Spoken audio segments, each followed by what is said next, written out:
غریدہ فاروقی صاحبہ میرے ساتھ ہیں۔ غریدہ صاحبہ بہت شکریہ۔ سب سے پہلے تو میں چاہوں گا کہ یہ جو دوائیوں میں قیمتوں کا اضافہ کیا گیا ہے اور اس کی وجہ بڑی حیران کن ہے، میں تو اس کو ری چیک کر رہا تھا کہ یہ وجہ ٹھیک پہنچی مجھ تک کہ نہیں۔ وہ کہہ رہے ہیں کہ مارکیٹ میں دواؤں کی دستیابی کو کنفرم کرنے کے لیے کہ مارکیٹ میں دوائیاں پیشنٹس یا لوگ لے سکیں، اس لیے ہم نے ریٹس بڑھا دیے 262% تک یہ ریٹ بڑھے۔ تو کیا یہ بات درست ہے کہ عمران خان صاحب کی موجودہ گورنمنٹ دوائیوں کی سپلائی کو یقینی بنانے کے لیے ریٹس بڑھائے انہوں نے؟ غریدہ صاحبہ دیکھیے یہ بہت افسوسناک صورتحال ہے، اور جو دوائیں بڑھائی گئی ہیں وہ والی دوائیاں ہیں کہ جن کی بہت بڑی تعداد وہ غریب لوگ استعمال کرتے ہیں، کیونکہ ہمارے ہاں دیکھیں ہماری سوسائٹی میں دل کے جو مریض ہیں، دل کے جو امراض ہیں وہ بہت کامن ہیں، اور خاص طور پہ جو غریب طبقہ ہے، جو مڈل کلاس طبقہ ہے، وہ زیادہ دل کے امراض کا شکار ہوتا ہے، جو کہ سرکاری ہسپتالوں میں دھکے کھانے پہ مجبور ہو جاتا ہے، یا اگر وہاں پہ جگہ نہیں ملتی تو مہنگے پرائیویٹ ہسپتالوں میں جانے پہ مجبور ہو جاتا ہے۔ پہلے ہی اس ملک میں علاج اس قدر مہنگا ہے غریب کے لیے، متوسط طبقے کے لیے، مڈل کلاس کے لیے، اب اس پہ یہ بات کرنا کہ جی دستیاب نہیں ہو رہا تھا اس لیے مہنگا کر دیا، یہ نہ جانے کون سا ایسا سکرات بکرات ہے گورنمنٹ میں بیٹھا ہوا جو کہ اس قسم کے فضول اور انتہائی بے تکے قسم کے مشورے دے رہا ہے۔ آپ کو یاد ہوگا آٹا نایاب ہو گیا تھا تو فوراً آٹے کی قیمت مہنگی کر دی، اس وقت بھی یہی لاجک دی گئی تھی کہ جی آٹے کو دستیاب کرنے کے لیے جو ہے قیمت نہیں کری جا رہی ہے۔ پھر آپ کو پتا ہوگا پیٹرول کا بحران پیدا ہو گیا تو پیٹرول کی پرائسز بڑھا دی گئی کہ جی ہم پیٹرول دستیاب کر دیں، اس لیے مہنگا کر دیا ہے۔ نہ جانے کون سے یہ سیارے پہ بیٹھے ہوئے سکرات بکرات حکومت میں آ کے بیٹھ گئے ہیں جو عجیب و غریب قسم کے مشورے وزیر اعظم عمران خان کو دے رہے ہیں، اور میں تو یہ کہوں گی کہ اس قسم کے مشورے جو بھی وزیر اعظم کو دے رہا ہے وہ ان کا دشمن ہے، وہ ان کی حکومت کا دشمن ہے، وہ چاہتا ہے کہ عوام کو نہیں۔ غریدہ صاحبہ عمران خان صاحب کو جو مشورے دے رہا ہے، مطلب مجھے بڑی حیرانی ہوتی ہے کہ بھائی آپ کا ایکسپیرینس نہیں تھا، عامر قیانی والا بہت بڑا سکینڈل آیا، آپ نے غریبوں کی جیبوں سے اربوں روپے نکال لیے، اس سکینڈل کا کچھ نہیں ہوا، ابھی اس سکینڈل کو 6 مہینے نہیں گزرے کہ عمران خان صاحب نے ایک نیا بلنڈر ڈال دیا۔ تو کیا یہ حکومت بالکل غائب الدماغ ہے یا سوچتی نہیں ہے؟ کیا مطلب وجہ کیا ہے کہ یہ چیزوں کو اپنے طور پہ لے کے چلتی ہے؟ اور دوسرا، جس چیز کا بحران پیدا کرنا ہو وہ عمران خان صاحب اس پہ یا قیمتیں بڑھوانی ہو، وہ موجودہ حکومت اس کام میں بڑی تیز ہے۔ دیکھیے میں ایک بات تو بہت کھل کے واضح کہوں گی کہ اس حکومت میں سارے مافیا، جو بھی مافیا آپ اٹھا کے دیکھ لیں، وہ بالکل شتر بے محال ہو چکا ہے، اور یہ حکومت مافیات کے آگے بے بس ہو چکی ہے۔ کسی مافیا کو پٹا ڈالنا، کسی مافیا کو لائن پہ لے کے آنا، کسی مافیا کو قابو کرنا اس حکومت کے بس کی بات نہیں رہا۔ یہ دوائیاں جو لوگ بڑھاتے ہیں یہ بھی ایک بہت بڑا مافیا ہے، جس میں معذرت کے ساتھ ڈرگ ریگولیٹری اتھارٹی بھی شامل ہے، اس کے افسران، اس کے اہلکار شامل ہوتے ہیں وہاں سے بھتہ لینے میں، وہاں سے رشوت لینے میں۔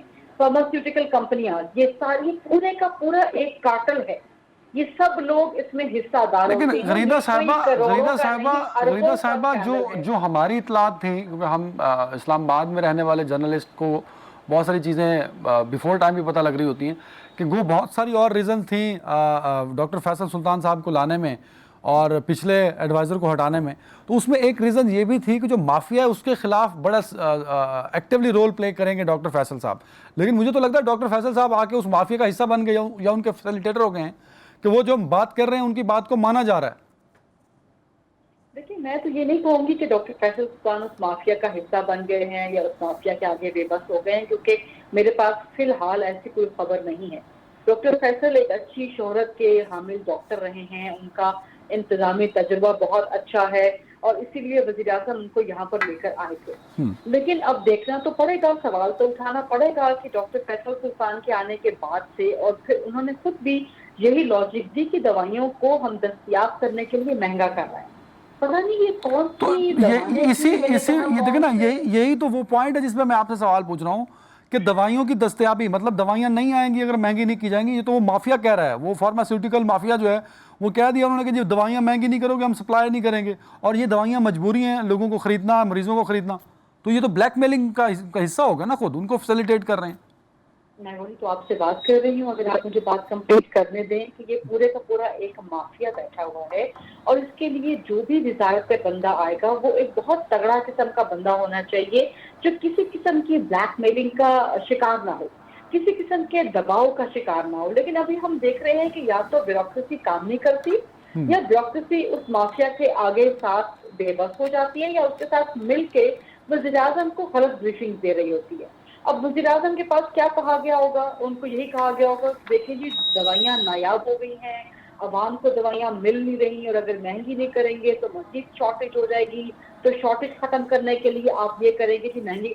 वज़ीर-ए-आज़म को इस तरह से डराया गया होगा, वज़ीर-ए-आज़म के लिए ब्लैकमेलिंग का एक माहौल पैदा किया गया होगा। लेकिन उसमें ज़ाहिर है वज़ीर-ए-आज़म साहब की रिस्पॉन्सिबिलिटी भी है कि वो इस किस्म के माफिया को कहीं ना कहीं तो नकेल डालें। अब आप देखें एक जो फ्लू की दवा है, अब फ्लू तो सीजन भी तब्दील हो रहा है, गर्मियों से सर्दियों का सीजन आ रहा है, मौसमी फ्लू भी हो जाता है, सर्दियों का फ्लू भी आ जाएगा, बुखार, सर दर्द, मतलब वो बीमारियां जो कि इतनी कॉमन हैं, जिनकी दवाइयां बहुत सस्ती 30, 40, 50 रुपए की मिल जाती थी, अब वो 200, 250, 300 रुपए की कर दी हैं। 262% का इजाफा, इसको तो कोई डिफेंड ही नहीं कर सकता, इसको तो कोई गवर्नमेंट का बंदा डिफेंड ही नहीं कर सकता। ये इतना बड़ा गवर्नमेंट ने बॉम्बशेल, तो अब एक छोटी सी बात हो गई है। एक तरफ आपने ये दवाइयों की कीमतें बढ़ा दी, दूसरी तरफ पेट्रोल की कीमत बढ़ा रहे हैं, तीसरी तरफ बिजली की कीमत बढ़ा रहे हैं, उसके अलावा आटा चीनी महंगी कर दी है। मतलब इस मुल्क में रहना गरीब के लिए अजाब कर रहे हैं आप गुर्बत को खत्म कर रहे हैं या आप गरीब को खत्म कर रहे हैं। तो मैं तो साफ साफ कहूंगी कि वज़ीर-ए-आज़म साहब को जो भी मशवरे दे रहा है या वज़ीर-ए-आज़म साहब से जो भी इस किस्म के फैसले करवा रहा है, वो इस हुकूमत का दुश्मन है, वो वज़ीर-ए-आज़म इमरान खान का दुश्मन है। वो नहीं चाहता कि अवाम को रिलीफ मिले, जो कि वज़ीर-ए-आज़म बारहा कहते रहे कि जी मेरा विजन है, मेरी पहली कोशिश है, और वज़ीर-ए-आज़म बार बार कहते रहे कि 2020 तरक्की का, खुशहाली का साल है, हमने मुश्किल वक्त गुजार लिया। भाई मुश्किल वक्त गुजार लिया है तो फिर ये क्या कर रहे हैं आप? हर दूसरे तीसरे दिन जो है कोई ना कोई चीज बढ़ने की खबर आ जाती है कि उसकी कीमत बढ़ गई। अब सर्दियां आ रही हैं तो अवाम के लिए आप एक नया डरा रहे हैं, उनको नया उनके लिए बहरान खड़ा कर रहे हैं गैस का। आप उन्हें कह रहे हैं कि जी गैस दस्तयाब नहीं होगी। तो खुदा का खौफ करें, आप लोग अवाम के साथ क्या करने जा रहे हैं? आपने इस मुल्क को रहने के काबिल छोड़ना भी है या नहीं छोड़ना? मुझे समझ नहीं आ रही कि वज़ीर-ए-आज़म साहब को आखिर किस किस्म के लोग घेर के बैठे हुए हैं। गरीदा साहबा, गैस बहरान, पेट्रोल की कीमतें बढ़ना, दवाइयाँ 7 गुना 10 गुना महंगी हो जाना, ये बड़े ग्राउंड थे जिन पे अपोजिशन खेल सकती थी। लेकिन अपोजिशन की एपीसी में ऐसी कोई चीज़ नज़र नहीं आई। अपोजिशन इकट्ठी हुई, आवाम की एक होप जुड़ी कि अपोजिशन इकट्ठी हो रही है, हो सकता है हमारे मसाइल को प्रेजेंट किया जाए। तो अवाम के मसले ना गवर्नमेंट सॉल्व कर रही है, ना अपोजिशन उस पर बात करने को तैयार नजर आती है, तो अवाम कहाँ जाएगी? What is the future of Pakistani people? अवाम की तो सूरत हाल आपके सामने है, तो आप भी जानते हैं। अपोजिशन की जो हालत बनी पड़ी है इस वक्त, वो भी आपके सामने कि अपोजिशन ना तो इधर की रही ना उधर की रही। इतनी सख्त आपने ऑल पार्टीज कॉन्फ्रेंस करके दिखाई, लेकिन उसके बावजूद आपको इलाया अमल तक नहीं दे सके। गरीब आज मर रहा है और आप कह रहे हैं कि जी हम अक्टूबर में जल्द से जुलूस निकालेंगे। गरीब को आज आटा चीनी रोटी नहीं मिल रही, दवाई नहीं मिल रही, आप कह रहे हैं कि हम जनवरी में लॉन्ग मार्च करेंगे। माजरत के साथ अपोजिशन के पास सिर्फ और सिर्फ अपने सियासी मफादात हैं और मकासद, और उनके सियासी मफादात और मकासद यही हैं कि किसी न किसी तरह पाकिस्तान तहरीके इंसाफ को, इमरान खान को रोक दिया जाए कि वो सेनेट में जो है अक्सरियत हासिल न कर।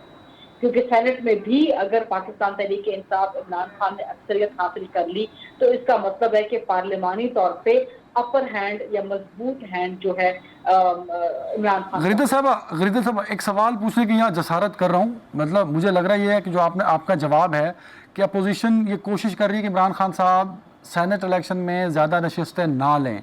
उसके लिए मेरी नाक़िस अकल ये कहती है कि सारी अपोजिशन की बड़ी जमातों को जो एपीसी में थी, जिसमें मौलाना फजल रहमान, जरदारी साहब और नून लीग है, उन तीनों को एक पेज पर होना चाहिए। क्या आपको लगता है कि सेनेट इलेक्शन में ये तीनों एक पेज पर रहेंगे या बाकी पार्टी जो अपोजिशन की वो एक पेज पर रहेंगी, ताकि इमरान खान साहब को या मौजूदा गवर्नमेंट को सेनेट में टफ टाइम दिया जा सके? तीनों एक पेज पे होंगी?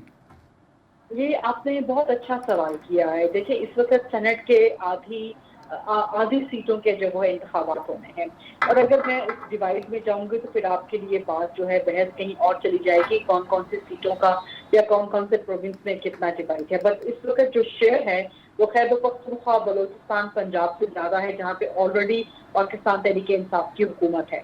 तो अगर ये तीनों एक पेज पे आ भी जाएं सेनेट के इंतखाबात के लिए, लेकिन वाज़ेह है कि वज़ीर-ए-आज़म इमरान खान की पाकिस्तान तहरीके इंसाफ को सेनेट में सीटें ज्यादा मिलेंगी। तो ये चीज तो इस वक्त वाज़ेह है। तो इसमें और सेनेट के इंतखाबात का तरीकाकार भी मुख्तलिफ होता है। अब वो खुफिया वोटें, खुफिया राय शुमारी, उसको खत्म करवाने के लिए बहुत दफा बात हुई, वज़ीर-ए-आज़म इमरान खान भी खुद करते रहे, बिल भी एक लेके आए, लेकिन अब जाहिर है इस दफा के सेनेट इंतखाबात तो खुफिया वोटिंग, खुफिया राय शुमारी के जरिए ही किए जाएंगे। उसमें किसके वोट कहाँ जाते हैं, कौन कितने में बिकता है, माजरत के साथ ये हकाइक हैं। सेनेट के इंतखाबात में कितने भारी भरकम ब्रीफ केस चलते हैं, वो कोई ढकी छुपी बात नहीं है। तो ये जितना भी एक पेज पे आ जाए, नून लीग, पीपल्स पार्टी, जेशुआई से दीगर अपोजिशन जमातें, आखिर में इनके बंदे गायब हो जाते हैं। इनके बंदों के वोट कहाँ जाते हैं इनको खुद पता नहीं चलता। अगर चेयरमैन सेनेट की तब्दीली, अदम एतमाद की तहरीक नाकाम बनाते हुए जो बंदे उन्होंने अपने वोट जो है वो गायब किए थे या अपने वोट बेचे थे, उनके नाम अगर ये सामने ले आते तो अब कम से कम उम्मीद होती कि जो सेनेट के इंतखाबात मार्च में हैं उसमें वोट नहीं। मतलब आप ये कह रही हैं कि जो अदम एतमाद तहरीक के साथ हुआ था अपोजिशन के साथ, इस मरतबा भी वही कुछ होगा मार्च में? वाज़ेह तो बज़ाहिर तो इस वक्त यही नजर आता है। सूरत हाल कहाँ जाती है, जलसे जुलूसों की, रैलियों की, खासतौर पर शहबाज शरीफ की गिरफ्तारी की बड़ी बातें हो रही हैं, मौलाना फजल रहमान की गिरफ्तारी की बड़ी बातें हो रही हैं। तो अगर इन द मीन टाइम, यानी कि ये सितंबर से लेके जनवरी फरवरी के दौरान सूरत हाल कोई बहुत ड्रास्टिक तौर पे तब्दील ना हो गई, तो फिर तो आप देखेंगे कि मार्च के इंतखाबात सेनेट के इमरान खान के हाथ में ही रहेंगे। बिल्कुल सही। आखिरी सवाल मुझे ब्रेक पे जाना है साहब। आज रात इमरान खान साहब जनरल असेंबली के इजलास से खिताब कर रहे हैं। पिछले इजलास में उनका फोकस कश्मीर था और उसकी वो जो स्पीच थी इमरान खान साहब की, उसको बहुत पजीराई मिली, बहुत ज़्यादा लोगों ने उनको सराहा, लेकिन उसका इम्पैक्ट नज़र नहीं आया। मतलब लोग ये एक्सपेक्ट कर रहे थे कि शायद कश्मीरियों को रिलीफ मिलेगा, कम से कम और कुछ नहीं तो वहाँ से कर्फ्यू ख़त्म हो जाएगा, लोग स्कूल जाना शुरू कर देंगे, स्टूडेंट्स कॉलेजेस जाना शुरू कर देंगे, लोगों की ज़िंदगी मामूल पर आ जाएगी। पर ऐसा कुछ हुआ नहीं। तो इस मरतबा भी इमरान खान साहब जो तकरीर करेंगे, जो जिनके बारे में कहा जा रहा है कि फोकस फिर कश्मीर होगा, तो वो तकरीर का फोकस रहेगा या इमरान खान साहब इस मरतबा कुछ डिफरेंट अपनी स्पीच में शामिल करेंगे ताकि दुनिया मजबूर हो और हिंदुस्तान को इस बात पर ले आए कि कश्मीरियों को रिलीफ मिल सके?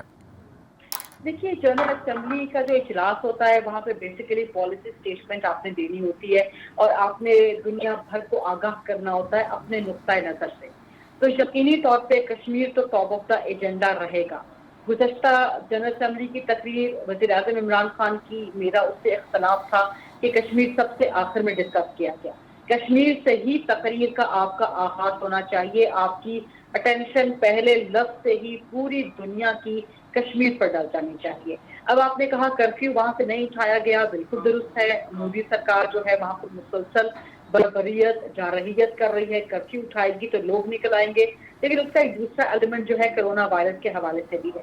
कश्मीर, मकबूजा कश्मीर में सूरत हाल इतनी अच्छी नहीं है कोरोना वायरस के हवाले से, तो वहाँ पे एक तो जुज़वी लॉकडाउन है जो कि पहले ही कर्फ्यू की सूरत में मौजूद तो था, लेकिन अब उसको कोरोना वायरस लॉकडाउन का नाम दे दिया गया।